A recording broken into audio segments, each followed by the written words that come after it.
नमस्कार दोस्तों, स्वागत है आप सभी का हमारे श्रीनाथ ऑनलाइन इस यूट्यूब चैनल पे। आज हम लोग इस वीडियो में इंडिया पोस्ट जीडीएस की भर्ती के लिए जब आपका सिलेक्शन हो जाएगा तो उसके लिए आपको कौन कौन से डॉक्यूमेंट रेडी रखने हैं डॉक्यूमेंट वेरिफिकेशन के लिए, इसके बारे में जानकारी लेने वाले हैं। कई बार ऐसा होता है कि हमारा सिलेक्शन तो हो जाता है लेकिन डॉक्यूमेंट वेरिफिकेशन के लिए हमारा एक आध डॉक्यूमेंट जो छूट जाता है या फिर हमें पता ना होने के कारण हम उस डॉक्यूमेंट को नहीं बनवा पाते हैं और डॉक्यूमेंट वेरिफिकेशन के लिए कम से कम समय होता है। इतने में हम ना ही नया डॉक्यूमेंट बनवा पाते हैं क्योंकि डॉक्यूमेंट बनवाने के लिए कई बार जो है 10 से 15 दिन या उससे ज़्यादा दिन का भी समय लगता है।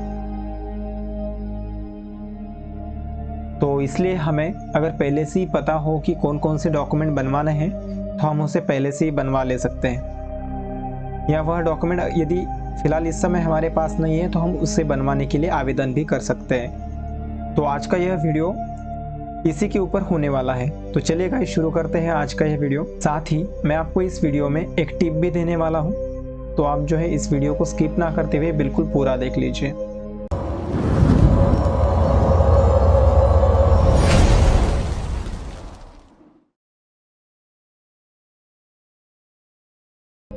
तो गाइस, जैसा कि आप यहाँ पे देख पाएंगे, ये जो है इंडिया पोस्ट जीडीएस की तरफ से ऑफिशियल नोटिफिकेशन है। इसमें कई बातें जो है उन्होंने क्लियरली मेंशन कर दी गई है। हम उन पे एक जो है नज़र डालते हैं। तो सबसे पहले आपको एजुकेशन क्वालिफिकेशन चेक करना है। यदि आपने नोटिफिकेशन ठीक से पढ़ा नहीं होगा तो मैं आपको बताना चाहूँगा कि इसमें जो है इस बार कई चेंजेस कर दिए गए हैं। जैसे कि यहाँ पे मैथमेटिक्स और इंग्लिश जो है कंपलसरी सब्जेक्ट होने चाहिए उसमें। साथ ही जो आपका बोर्ड है वो रिकॉग्नाइज होना चाहिए। साथ ही आपका जो बोर्ड का सर्टिफिकेट होगा उसके ऊपर आपने जिस भी स्टेट के लिए आवेदन किया है उस स्टेट की लोकल लैंग्वेज मेंशन होनी अनिवार्य होगी। अदर क्वालिफिकेशन यहाँ पे नॉलेज ऑफ कंप्यूटर दिया गया है, नॉलेज ऑफ साइकिलिंग यानी कि आपको कंप्यूटर का नॉलेज होना चाहिए, साथ ही साइकिल चलाने आनी चाहिए, या फिर यदि आप मोटरसाइकिल, बाइक या स्कूटर चलाते हैं तो वो भी नॉलेज ऑफ साइकिलिंग में ग्राह्य माना जाएगा। एडिक्वेट मीन लाइवहुड, ये जो है एक एनोस्फियर है, यानी कि रहने की स्वयं से सुविधा आपको स्वयं वहाँ पे करनी होगी। क्योंकि यहाँ पे आप देख पाएंगे the selected candidate will have to submit undertaking to the engaging authority in respect of the prescribe formats. तो ये जो एनेक्शियर 1, 2 एंड 3 है, ये इसी के बारे में मैं जैसे ही वीडियो के अंत में इसके बारे में भी बताऊंगा कि आप कहाँ से डाउनलोड कर सकते हैं और इसमें क्या मेंशन है। यहाँ पे नोट 2 भी देख सकते हैं कि no person holding an effective office will be considered for engagement to the post, यानी कि आपको जो है कोई ऑफिस जो है अलॉटमेंट नहीं किया जाएगा, आपको स्वयं से उसका जो है अपना स्वयं से ऑफिस खुलवाना पड़ेगा। द एप्लीकेंट सेकेंड नोट यहाँ पे दिया गया है, the applicant selected as GDS shall not engage in any activity with the outside agency. यदि आपका कहीं बाहर यदि आपका जीडीएस में सिलेक्शन होता है तो आप जो है किसी बाहरी एजेंसी के साथ जुड़े नहीं होने चाहिए, और इसमें पास्ट एक्सपीरियंस एंड सर्विस जो है कंसिडर्ड नहीं मानी जाएगी। तो गाइज, काफ़ी सारे दोस्तों का सवाल था कि जो सिलेक्शन होगा वो हमें किस तरीके से पता चलेगा कि हमारा सिलेक्शन हुआ या नहीं हुआ है। तो यहाँ पे आप देख पाएंगे नंबर 3 में क्लियरली मेंशन है कि यदि आपका सिलेक्शन हो जाता है तो आपको आपके रजिस्टर मोबाइल नंबर पे एसएमएस के द्वारा, साथ ही आपके रजिस्टर ईमेल के द्वारा आपको इन्फॉर्म कर दिया जाएगा। जब आपका सिलेक्शन हो जाता है तो आपको जो है 2 सेट जो है सेल्फ अटेस्टेड फोटोकॉपीज के आपके सारे ओरिजिनल डॉक्यूमेंट के साथ डॉक्यूमेंट वेरिफिकेशन के लिए सबमिट करना होगा।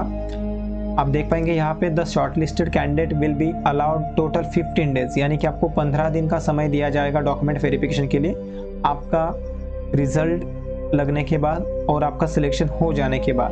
तो गाइज, यहाँ पे एक और भी मेंशन है कि 10 दिन का जो है आपको रिमाइंडर होगा। यदि इस 10 दिन में भी आप जो है डॉक्यूमेंट वेरीफाई नहीं कर पाते तो आपका जो है पीरियड एक्सटेंड कर दिया जाएगा अगले 5 दिन के लिए। तो टोटल आपको कुल 15 दिन ही मिलने वाले हैं डॉक्यूमेंट वेरिफिकेशन करने के लिए। यदि आप 15 दिन में भी डॉक्यूमेंट वेरीफाई नहीं करवा पाते हैं तो आपका जो है सिलेक्शन रिजेक्ट कर दिया जाएगा। तो चलिए गाइस, अब बात करते हैं हमारे मेन डॉक्यूमेंट की कि हमें कौन कौन से डॉक्यूमेंट लगने वाले हैं। तो जब आपको सिलेक्शन होगा तो आपको जो है इस फॉर्मेट में आपको इन्फॉर्म कर दिया जाएगा। इसमें circle, division, office, post, community, post slab ऐसा कुछ होगा, या अनेक्सर 2 इसमें भी वही मेंशन होगा।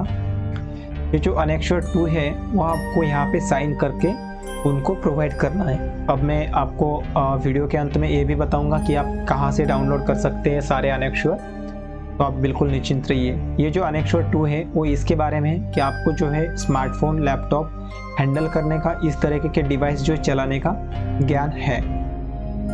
तो अनेक्सर 2 जो है इसके बारे में, साथ ही यहाँ पे ये भी मेंशन कि आपको कंप्यूटर के बारे में भी ज्ञान है।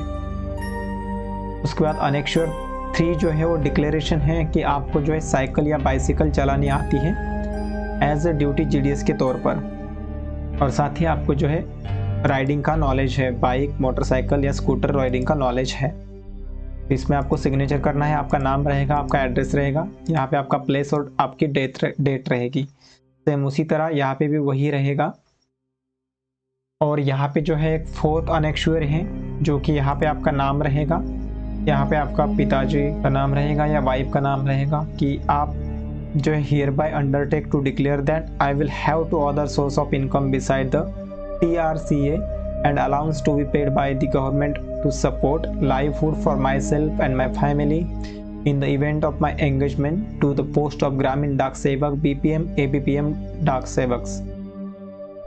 ओवरऑल इसका यही मतलब होगा कि आपको जो है स्वयं से आपको रहने की सुविधाएं वहाँ पे करनी होगी। यहाँ पे सेम आपकी सिग्नेचर, नाम, एड्रेस रहेगा। यहाँ पे आपको ये भी एक प्रिंट निकालनी है अनेक्सर 6 की। यहाँ पे ये मेंशन किया गया है कि आप डिक्लेरेशन देंगे कि आपने जो फॉर्म भरते समय आपकी age, address, educational qualification, computer knowledge, EWS, PWD, caste, यह सारी जानकारी जो है आपके बेसिस पे स्वयं से आपने जो ट्रू यानी कि सत्य फिल कर दी गई है। इसके अलावा कोई भी यहाँ पे आपके द्वारा मिस्टेक पाई जाती है या आपके भूल चूक हो जाती है तो आपको जो है क्रिमिनल या लीगल एक्शन के लिए भी यहाँ पे प्रावधान किया गया है, और साथ ही आपकी जो है आप वहाँ पे रिजेक्ट हो जाओगे या डिस्क्वालीफाई हो जाओगे। इसका भी आपको डिक्लेरेशन देना होगा। यहाँ पे सिग्नेचर, आपका नाम रहेगा, एड्रेस रहेगा, यहाँ पे प्लेस रहेगा।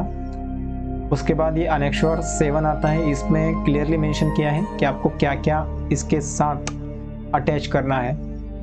तो आप देख पाएंगे यहाँ पे क्लियरली मेंशन है कि 2 sets of self attested photocopies, यानी कि ये जो सारे यहाँ पे डॉक्यूमेंट दिख रहे हैं आपको, इनकी 2 फोटोकॉपीज में ओरिजिनल भी आपको साथ में लेके जाने हैं। यानी कि आप सबसे पहला डॉक्यूमेंट जो यहाँ पे शो हो रहा है ओरिजिनल मार्कशीट या बोर्ड शीट, यानी कि आपकी 10th की जो मार्क मेमो है या आपका 10th का जो है बोर्ड का सर्टिफिकेट है वो रहेगा। इसके अलावा 2 इसकी जेरॉक्स कॉपी आपको निकाल के अलग से रखनी है। उसके बाद अलग से आपकी कास्ट सर्टिफिकेट या कम्युनिटी सर्टिफिकेट रखना है। इसका भी 2 फोटोकॉपीज आपको साथ में अलग से रखनी है।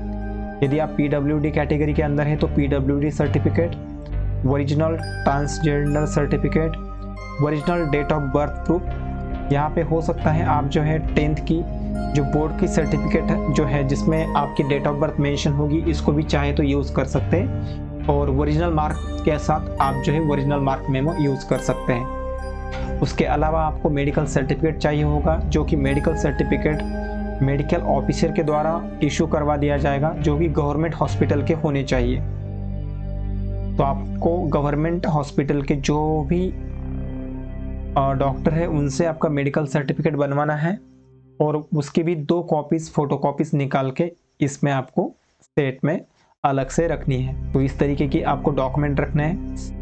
ये सारे डॉक्यूमेंट के साथ आपको ये अनेक्सर 7 या अनेक्सर 6, उसके बाद अनेक्सर 4, अनेक्सर 3, 2 इनको भी अलग से निकालना है। अनेक्सर 1 और 1A को भी अलग से आपको निकालना है।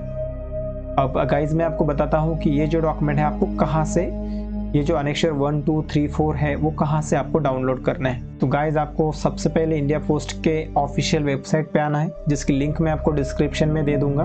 उसके बाद आप देख पाएंगे यहाँ पे कैंडिडेट्स कॉर्नर पे सबसे सेकंड लास्ट ऑप्शन है अनेक्सर्स। यहाँ पे सारे अनेक्सर दिए गए हैं, अनेक्सर 1A, अनेक्सर 1, अनेक्सर 2, 3, 4, 5, 6 और 7, ये सारे अनेक्सर आपको डाउनलोड करने हैं। जैसे आप इसके ऊपर क्लिक करेंगे तो आप देख पाएंगे ये जो है डाउनलोड हो चुका है। इस तरीके से आपको डाउनलोड करना है। ये देखिए एनेक्स्योर 5। तो इस तरीके से ये आपको प्रिंट आउट निकालनी है। इसके अलावा इस पे जब आप आपकी डिटेल फिल करेंगे, फिल करने के बाद इसके भी दो जेरोक्स कॉपीज़ आपको अलग से निकाल के रखने हैं और 2 सेट अलग से बना के आपको डॉक्यूमेंट वेरिफिकेशन के लिए जाना है। और रही बात, आपको जो है मैंने वीडियो की शुरुआत में कहा था ये आपको बोनस टिप दी जाएगी। तो गाइज़ काफ़ी सारे भाइयों और बहनों का सवाल रहता है कि रिज़ल्ट जो है इस इंडिया पोस्ट GDX का कब तक लगने वाला है। तो गाइज़ मैं आपको बताना चाहूँगा कि हो सकता है मार्च के पहले वीक में इंडिया पोस्ट की तरफ से पहली लिस्ट जारी कर दिए जाए। लेकिन यहाँ पे उन्होंने डेडलाइन भी बताई गई है कि आप देख पाएंगे यहाँ पे no further list of short listed applicants will be issued after 30 June 2023. Applications pending after this date shall not be considered for the engagement. इसका मतलब यह होगा कि इसके अलावा कोई लिस्ट जो है जारी नहीं कर दी जाएगी शॉर्ट लिस्टेड कैंडिडेट की 30 जून 2023 या उससे पहले, यदि आप जो है डॉक्यूमेंट वेरिफिकेशन नहीं करवाते हैं या आपके एप्लीकेशन जो है पेंडिंग में रहते हैं। गाइज यह वीडियो यदि आपको पसंद आता है तो आप हमारे इस चैनल को सब्सक्राइब कर सकते हैं, क्योंकि ऐसे ही नए नए वीडियो जो है आपको इस चैनल पर देखने को मिलते रहेंगे। साथ ही गाइज आप जो है हमारे टेलीग्राम चैनल को भी सब्सक्राइब कीजिए, क्योंकि उस पर भी जो छोटी मोटी नोटिफिकेशन आती है सबसे पहले आपको वहाँ पे मिल पाएंगी। तो गाइज इस वीडियो में इतना ही, धन्यवाद।